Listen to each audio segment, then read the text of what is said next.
Hello guys, today I got something really special for you. Thanks to one very kind man from Germany, we are going to attempt the 16GB upgrade on the Raspberry Pi 4.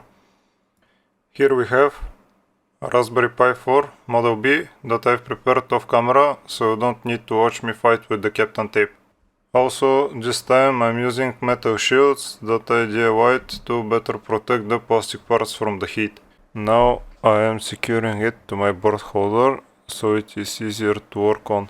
Here you can see the piece of unobtainium that we are going to use today. In general, the problem with getting one of those is the minimum order quantity, which in every supplier at this moment is way over 1000 chips. And the thing is, one chip costs around $90. Also, as you can probably tell, I finally got a new microphone and I really hope that this upgrade will make my videos more enjoyable for you. Before we continue, I am happy to announce the sponsor of this video, PCBWay. They feature a variety of advanced and high quality services such as producing PCBs with up to 60 layers and SMD stencils, advanced CNC machining, sheet metal bending, injection molding, a variety of 3D printing technologies including metal 3D printing while enabling you to customize every aspect of them. All this at a very reasonable prices. You can upload your design, specify your requirements and get an instant quote for your project. Their PCBs start as low as $5 for 10 pieces.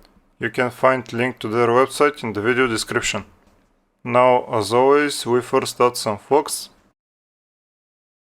and then using hot air set to 420 degrees Celsius and airflow of 60%, we desoldered the original memory chip from the board. Here I saw that the tape was on the way of the chip, so I decided to quickly change it. Please be sure to check if the solder is completely molten before pulling on the chip to avoid ripping off solder pads.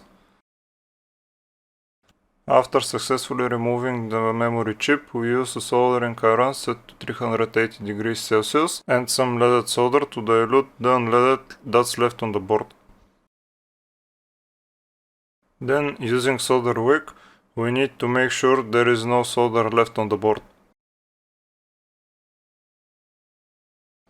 Here I prepare my stencil by cleaning it, because the 16GB RAM chip came with no solder balls, and we need to reball it in order to solder it.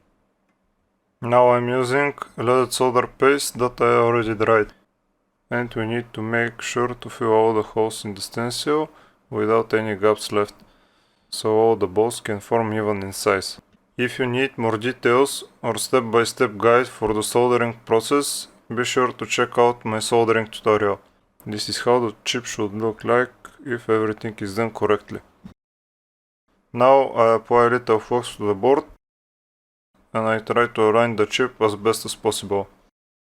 Then, using hot air set to 360 degrees Celsius and airflow of 40%, we solder the chip in place. When we are done soldering the new chip, we need to let the board cool down slow and even to avoid warping and possible damage to the Pi. After the board cools down, we power it and we hope for the best. As you can see, the Pi starts and boots to the system info screen, detecting the 16GB of RAM. Now I will insert SD card with 64-bit Raspbian on it. Sadly, after showing the colorful square, the Pi gets stuck on a completely black screen and it's drawing around half an amp. At this point I got two ideas. The first one was to try the upgrade on another Pi, and the second one was to try different operating system, but none of those solved the issue. The only operating system that worked was the RISC OS, but it has a limit to 4GB of RAM. Here I want to say huge thank you to Jeff Geerling for helping with the software issue. Make sure to check out his channel by the link in the video description. Firstly, I wanted to release the video when everything is ready and working, but at this point I thought it will take some time to figure out a solution to this issue, so I decided to release the video to show what I have done to this point, and for sure there will be a follow-up video, so stay tuned. Lastly for today, but definitely not least, I wanted to give a shout out to my patrons, Scott Grayman and James Demat, for supporting my work and this channel. If you too want to support what I am doing, you can find the link to my Patreon in the description of the video. If you have any suggestions or ideas for a future video, I will be happy to hear from you in the comments. I really hope that you enjoyed the video. As always, thanks for watching. Till the next time, bye.